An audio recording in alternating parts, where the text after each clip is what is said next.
A solitary rancher purchased an expectant young woman from her desperate mother. What he discovered was the blessing he'd spent his lifetime searching for. Chapter 1. A transaction in shadows beneath the veil of evening darkness. The ramshackle dwelling behind the grain merchant's shop reeked of perspiration, lamp oil, and a stillness that had been purchased far too cheaply. Clara's forearms bore crimson welts from the metal restraints her mother had fastened upon her an hour before. Her distended abdomen rose and fell as she perched on the earthen ground, steadfastly avoiding all eye contact. 8 months along, and you reckon she doesn't require medical attention? Elias's words sliced through the atmosphere, deep and gravelly, neither wrathful nor compassionate, merely weary.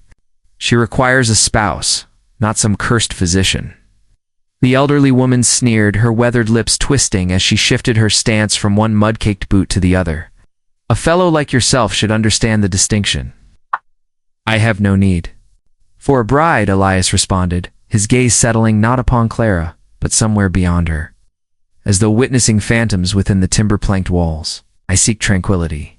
The arrangement concluded without additional discourse to tarnished silver pieces, worn and ancient, one vessel of spirits, and a written pledge for half a slaughtered bull come autumn. The mother unfastened the shackles as carelessly as one might untie a grain sack, then shoved Clara toward the exit. Don't cause him grief, she grumbled. He paid beyond your value. Elias made no physical contact with her. He merely gestured toward the waiting stallion, its coat gleaming with moisture. Clara mounted slowly, her eyes burning, throat aching. From suppressed weeping, the journey to his homestead passed in silence, save for the wind's whisper.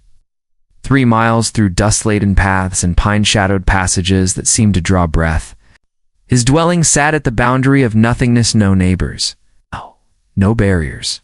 Merely untamed terrain and a veranda that appeared not to have echoed with joy in years. He assisted her dismount, indicating the entrance.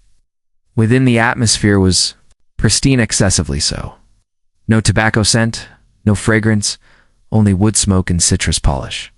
A solitary photograph hung askew above the fireplace, a woman with luminous eyes and arms wrapped around an infant's covering. The child was absent. You may remain here, Elias stated, indicating a chamber to the left.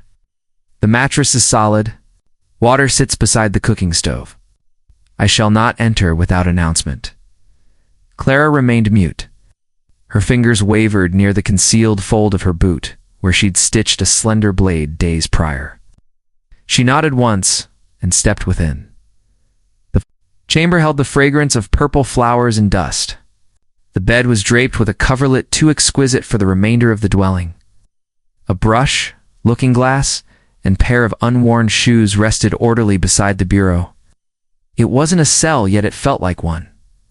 Later that evening, long after the wild dogs began their celestial serenade, Clara lay wakeful, one palm upon her belly, the other gripping the dagger's handle. The infant stirred, her breathing faltered. She strained to hear approaching steps. Nothing, merely wind and the occasional groan of aged timbers settling near midnight. She emerged from beneath the coverlet, careful not to cause the floorboards to protest. The blade was modest but keen. She freed it and crept barefoot toward the front chamber. No illumination, no sound. Her pulse thundered in her ears. She moved to the porch. Precipitation had begun descending, frigid, murmuring. There she beheld him, not abed, not observing her, but kneeling upon the wooden planks. Oil lantern flickering beside him. Elias was weaving fresh leather through a damaged saddle, his brow creased in focus, his hands unwavering. The rain soaked his garment, dripped from his hair. He remained unaware of her presence. He spoke gently to the emptiness. She always claimed this place required restoration. She meant beyond the fencing. Clara stood motionless, the blade hanging, purposeless at her side. He glanced upward, finally noticing her, and said simply, "Unable to rest." She shook her head. He nodded once, then returned to the saddle, stitching through the quiet, back in her chamber. Clara concealed the knife beneath the pillow, not from trust, not yet, but from something more intricate, something that pained less than terror. Come. Morning, he had left bread and berry preserves on the table. No message, no inquiries, just bread and silence. The kind that wasn't burdensome for once, merely peaceful. Chapter 2. Discovering the past, the dawn sunlight streamed through the delicate curtains of the room Elias had provided her, casting gentle, amber patterns across the hand-sewn quilt. Clara sat upright, the scent of dried lavender still clinging to the corners, mingling with something older cedar, faint rose essence, and time itself. The chamber hadn't been altered in years. An embroidery hoop of unfinished needlework sat upon the windowsill, thread dangling like an abandoned vow. Beside it lay a psalter worn thin from handling. Upon the far wall's center, a portrait hung slightly crooked, woman no older than Clara herself with dark tresses pinned precisely and a serene expression in her eyes. Not smiling, not sorrowful, simply expectant. Elias never crossed the threshold. Each dawn she awakened to warm cornbread left outside her door, a kettle already singing upon the stove. Some days brought additional kindling bundles neatly arranged, a clean dress, mended and folded at her bed's foot. He spoke little, merely nodded when she passed. At night, the house remained still. Only the mantel clocks ticking and the faint crackling of firewood settling into embers. Clara had dwelt in homes where shouting filled the walls, where hunger stalked the floors, where silence was cutting and bitter. But this silence was different. It didn't observe her with mistrust. It allowed her to breathe. One afternoon, as the wind shifted and clouds gathered low over the valley, a sharp rap startled Clara while she peeled vegetables by the open window. Elias opened the door before she could respond. A woman in a black bonnet stood outside, mud coating her boots, her jaw set like granite. "Martha," Elias said, voice level. "I came for eggs," the woman snapped, eyes sliding past him to Clara. "To see this girl you brought home?" Clara instinctively retreated, the roundness of her belly unmistakable even beneath the shawl. "Well," Martha hissed, hands upon her hips, "ain't she ripe?" Barely grown herself and already swollen like an autumn gourd. "What's wrong, Elias? Town to peaceful without a scandal?" Elias remained motionless. "She your new plaything?" Martha spat. "Didn't take long, did it? After laying your wife to rest, now you bring in some barefoot strumpet from the lowlands. You always did prefer them young." Clara froze. The knife in her hand trembled slightly, but Elias simply regarded the woman, his jaw set. "You want eggs?" he said. "Take them." He turned, walked into the kitchen, and returned with a small basket. Extended it, WORDLESSALY. Martha snatched it, eyes still boring holes through Clara. "She won't last, you know. Trash never does." Still, Elias said nothing. He stepped back, placed one hand gently on the door, and closed it. Not slammed, just closed. The click resonated in the silence that followed. Clara stood for a long time after Martha departed. Her fingers rested on her belly, the child stirring. Within, she waited for Elias to explain, to apologize, to tell her she wasn't what that woman claimed. But he didn't. He returned to the porch, took his place on the worn wooden rocker, and began whittling a piece of cedar without looking up. He hadn't defended her. He hadn't denied it. He had just shut the door. That night, Clara sat at the bed's edge, brushing out her hair before the mirror.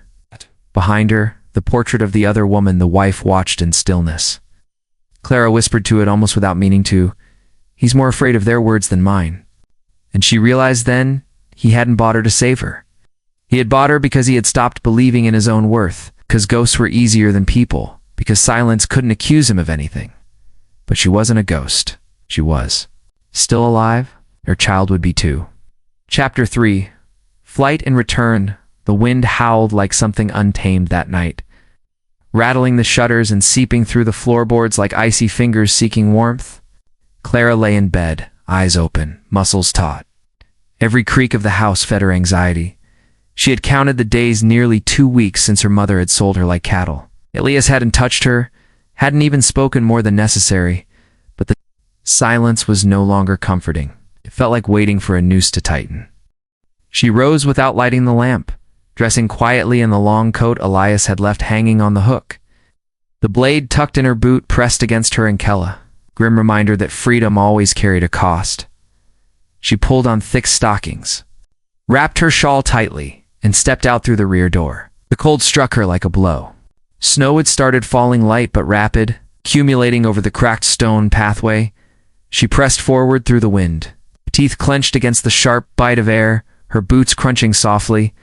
She didn't know where she was heading, only that it had to be away from the house, with the silent man, away from the whispers, away from the ghost of a woman in every corner of that bedroom. But a sudden twist of agony in her side stopped her mid-stride. She gasped, grasping the railing for support. Another jolt, lower this time, and stronger. She doubled over, the snow stinging her knees as she fell. Her breath came in short bursts, fogging in the darkness. "No," she whispered, pressing her palm to the taut curve of her belly. "Not now. Please, not now." Sound footsteps heavy and rapid. Then Ilias's voice, rough with urgency. "Clara?" She didn't answer. She couldn't die. The pain surged again. Then his hands were beneath her, lifting her with ease. Her body pressed against the soaked wool of his coat. He carried her back into the house without a word, straight past the fire, into the warmth of the quilted bed. He knelt beside her, his face flushed from the cold, and placed a calloused hand on her stomach. His voice, when it came, was low and strained. "Don't let your child die because of what people say." His words struck her like lightning in a quiet sky. She stared at him, unable to look away. In that moment, he wasn't the silent man who avoided questions. He was someone else, someone who understood what it meant to lose. Chapter 4. Sharing the pain later. When the pain dulled and her breathing returned to normal, Clara spoke for the first time about her past. She wanted me to serve drinks, she said, eyes fixed on the dancing flames in the hearth. To pour whiskey and sit on laps and smile like nothing mattered. The miners paid better if the girl was pretty. She paused, fingers gripping the edge of the quilt. I said no, once, just once. She locked me in the goat shed for 2 nights. After that, I stopped saying no. Elias said nothing. He just stared. Into the fire, shoulders tense. I ran, Clara continued. Found work cleaning linens at a boarding house in Dry Creek. That's where I met Himph the father. He was kind until he wasn't. She looked at Elias. I don't even know if he's aware. I don't know if I want him to be. Elias nodded once slowly. Then he rose, set a fresh log on the fire, and left her to sleep. But sleep didn't come easily. Clara drifted in and out of half-dreams, her mother's voice, the smell of whiskey, the weight of a man's breath on her skin. Sometime after midnight, she woke with a start. There was a sound faint, heartbreaking dash weeping. She sat up, breath caught in her throat. The baby? No, it was coming from outside her room. She rose quietly, walked toward the source, and stopped at the hallway's end. Through the open doorway, she saw Elias, seated by the front window, moonlight tracing silver lines across his face. In his lap lay a tiny dress pink, hand-stitched, delicate as a sigh. He held it like one would hold a memory they were afraid to break. She made it after the 3rd, Elias said softly without turning. Still believed it'd be different next time. Clara stepped closer, her voice barely above a whisper. The 3rd? What? The 3rd loss, he said. She lost 7. I buried each of them behind the ridge. Boys, girls, we never named them. He traced the hem of the dress with one finger. I buried this one after the 7th. Couldn't look at it. Any more?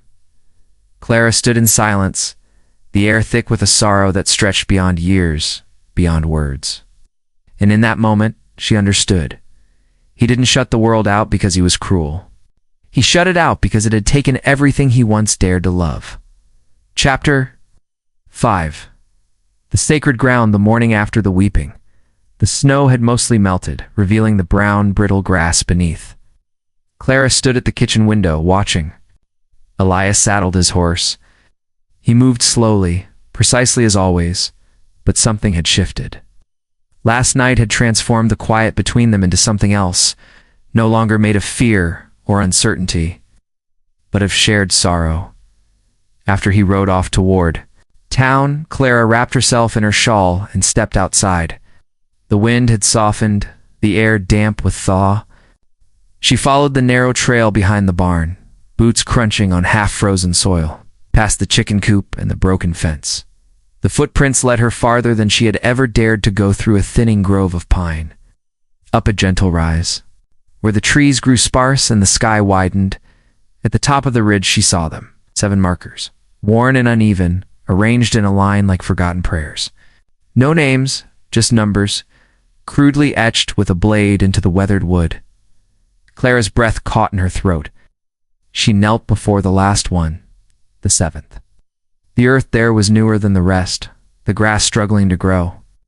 A single wildflower, stunted and bent from the cold, leaned against the marker as if mourning too.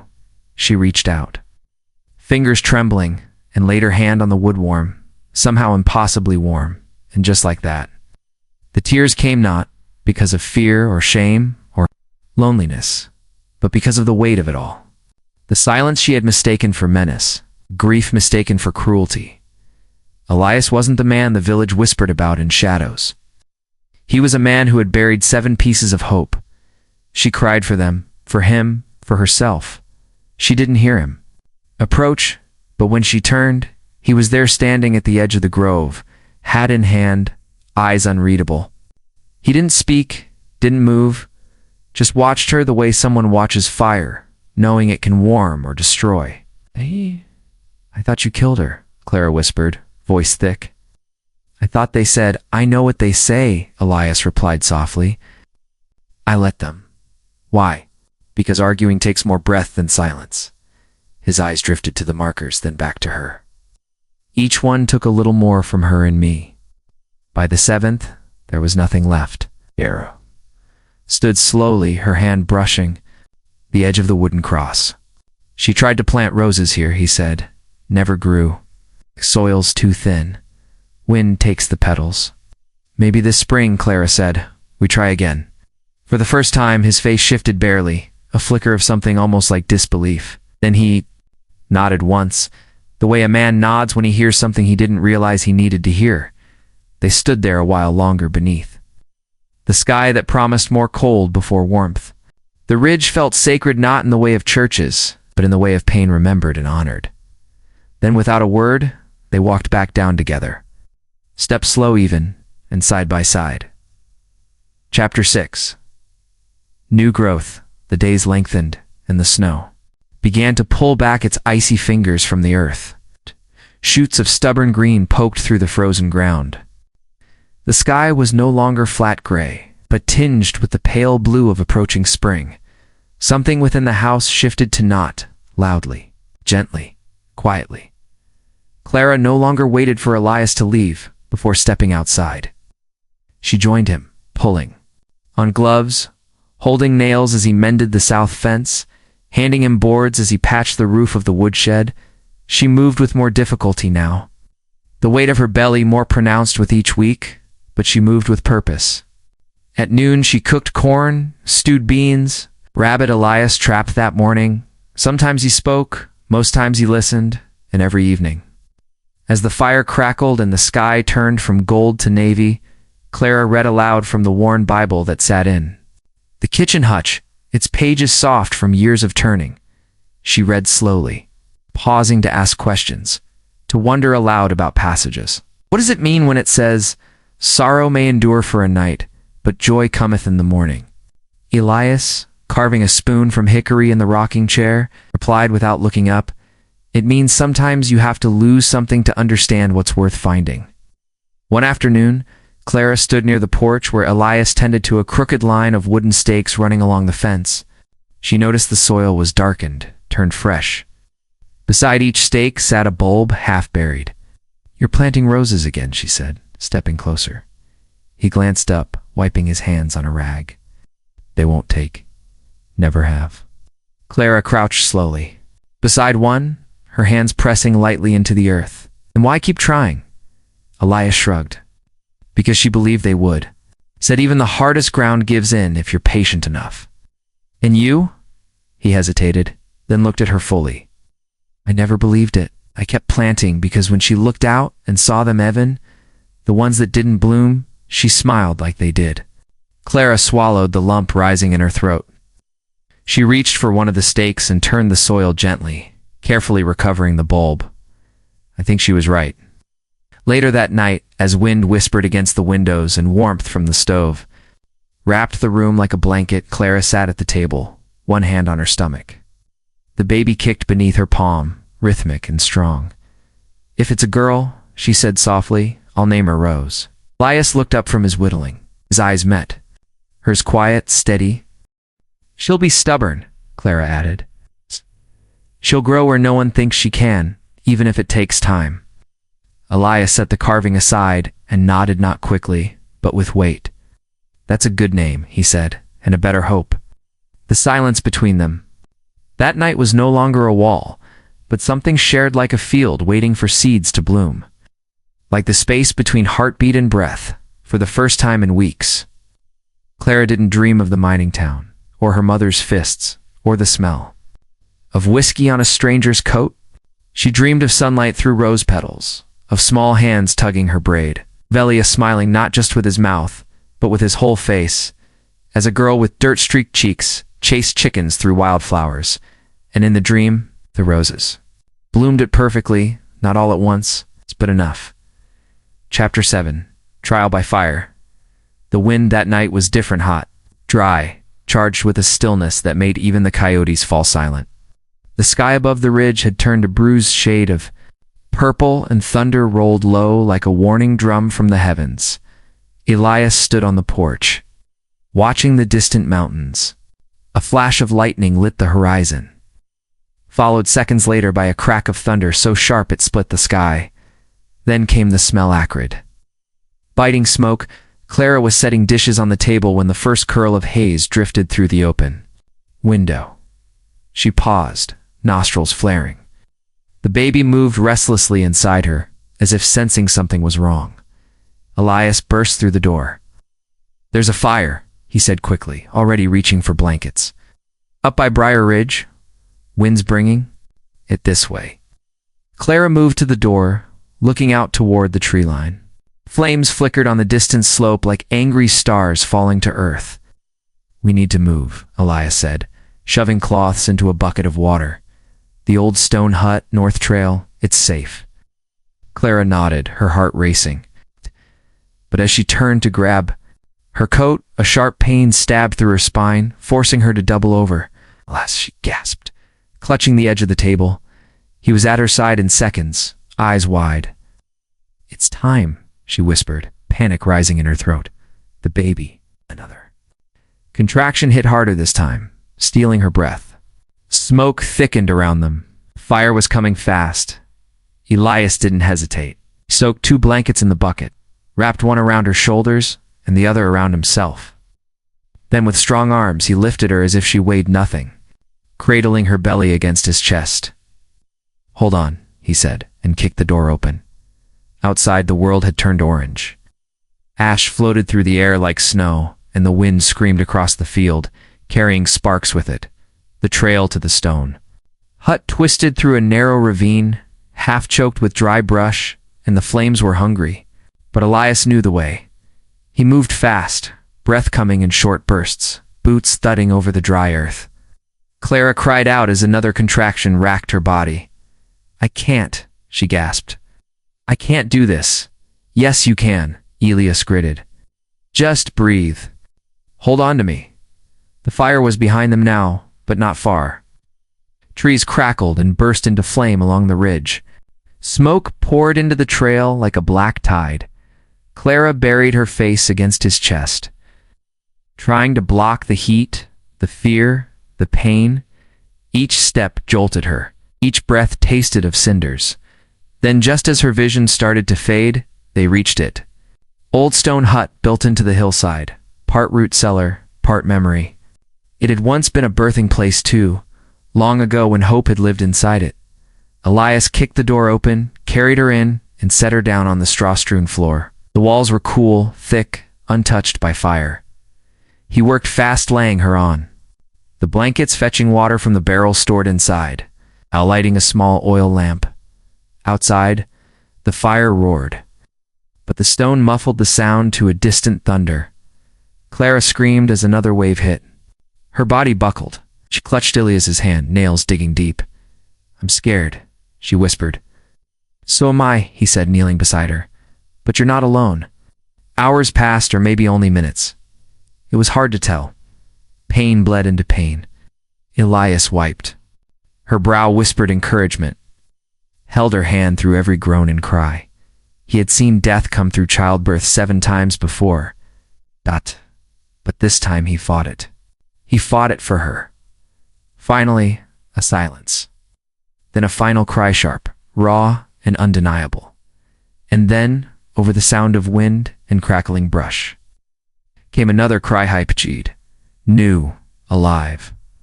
A baby's wail filled the hut. Clara gasped, body shaking. Tears streamed down her face. Elias cradled the small red bundle in his arms, wrapped it tight in cloth, and handed her over. "A girl," he whispered. Clara laughed and cried at once, taking the child into her arms. "Rose," she said. "She's Rose." Outside, the fire began to die. Inside, life had begun. Chapter 8. Rebirth and Renewal. First light of dawn seeped through the cracks in the stone walls, soft and golden, carrying with it the scent of scorched earth and new life.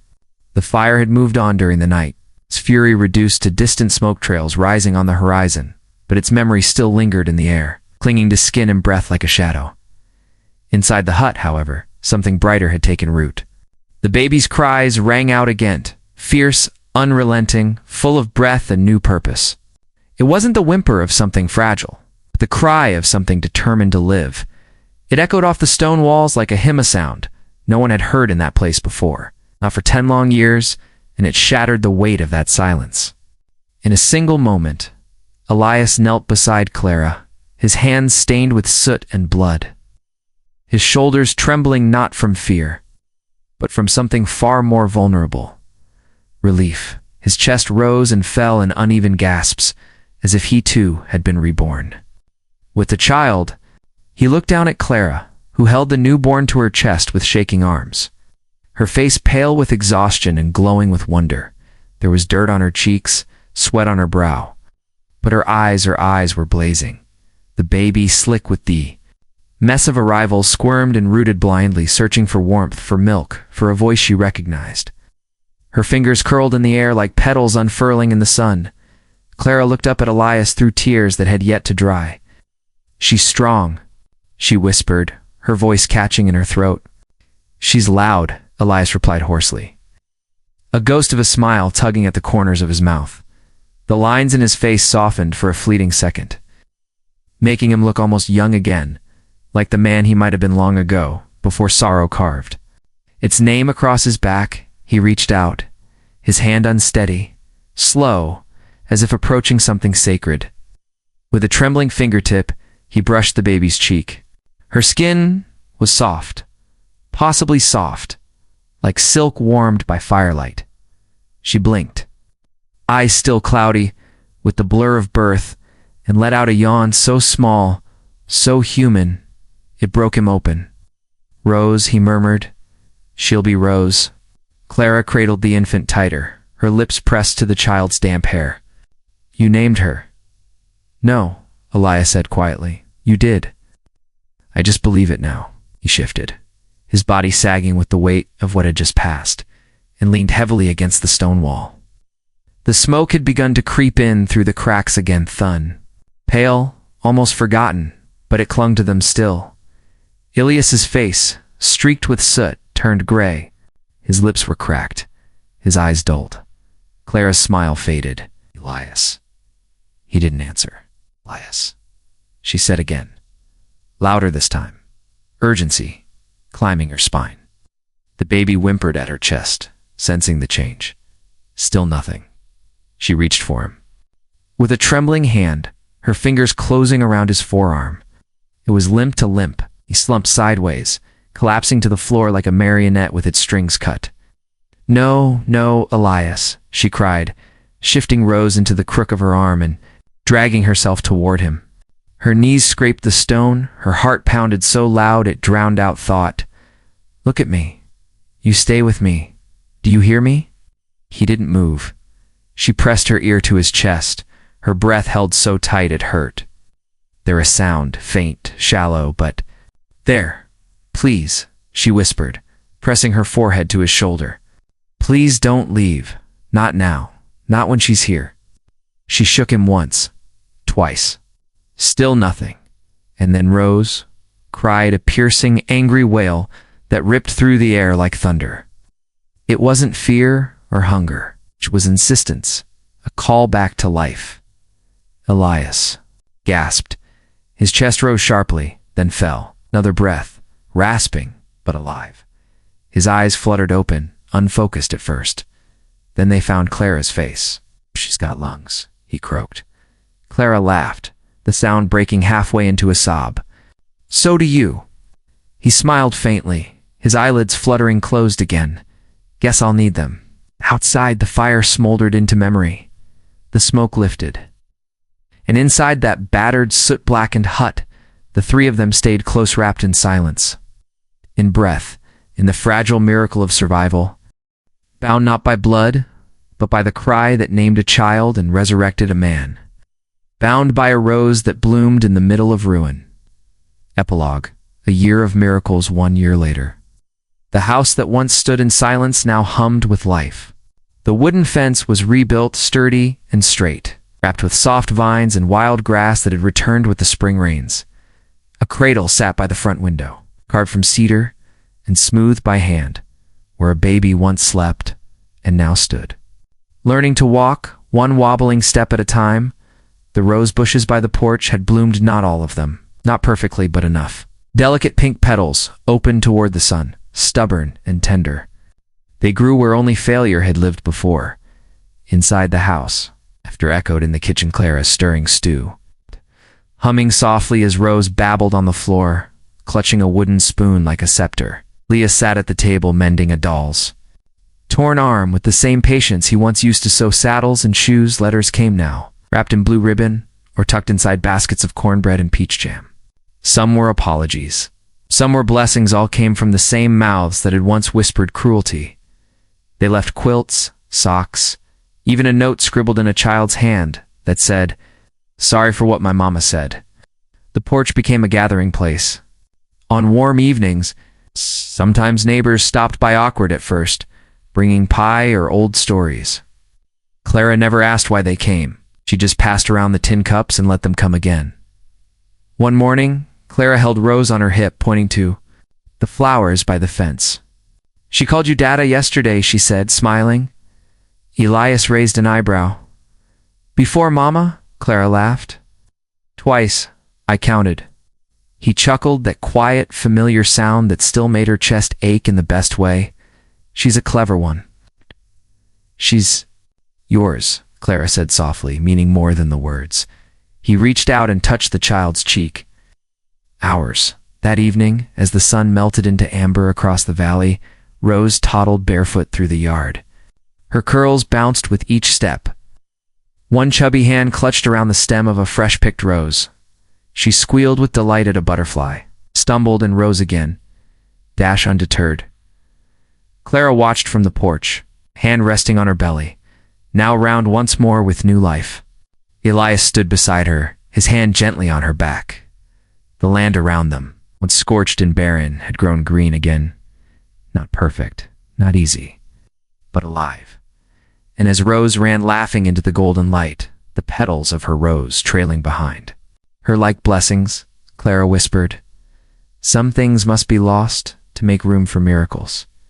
And even in a place turned to ash, flowers can still bloom."